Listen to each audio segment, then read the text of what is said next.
Hi, here are 5 tips for people who are going to be leading workshops at festivals in the future.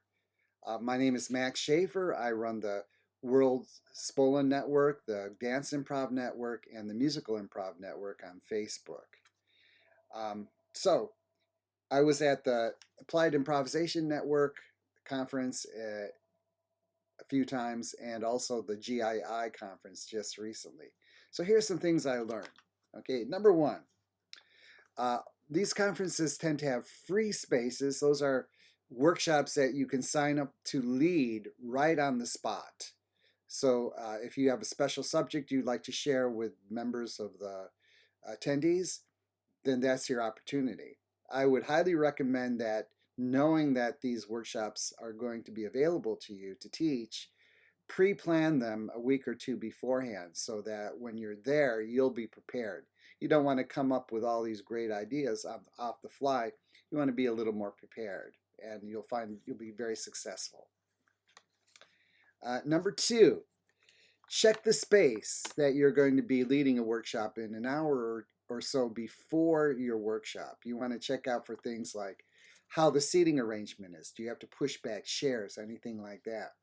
Also look for trip hazards, anything that would be in any way unsafe. So you want to make sure that that won't be an issue. And you want to check sound equipment. If you want to use a microphone, I would highly recommend using a microphone, even in a small room. It just helps the people in attendance, those in the back seats. So check to see if those are available and test them out if you can. Number 3, this is probably the most important. Don't talk so much. People who lead workshops tend to talk and talk and talk and leave a fraction of the time for playing. Especially at these kind of improvisation workshops, people are there to spend time playing. They're there for the fun as well as for the education. And the more you talk, the more the energy of the people goes down, and you'll find that they'll learn a lot just through the playing. So trust the games. Trust that the games you can learn through the games.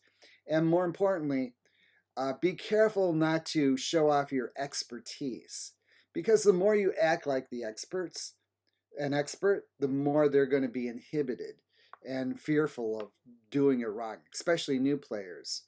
Give them a feeling of freedom for playing and not worrying about getting it right or wrong.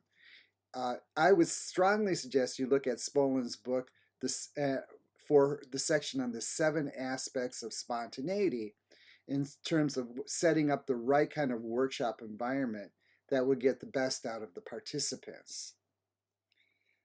Number 4, make sure at the end of the workshop you have maybe business cards or any way they can contact you or you can contact them. Just ways that you can follow up. It will be very important. And lastly, I would say just play, have fun, try to have humor in your teaching, but keep it light. You know, some of these people are a little fearful, maybe have not played these games ever, so they probably could use a sense of that this is a safe environment. I would also suggest repeating the rules maybe twice and just checking for understanding. Did you understand what I'm saying? Avoid examples if you can, but go ahead and give examples if people are still unclear. Okay, well, have a great workshop experience, and it should be the beginning of some more wonderful opportunities for you. Bye-bye.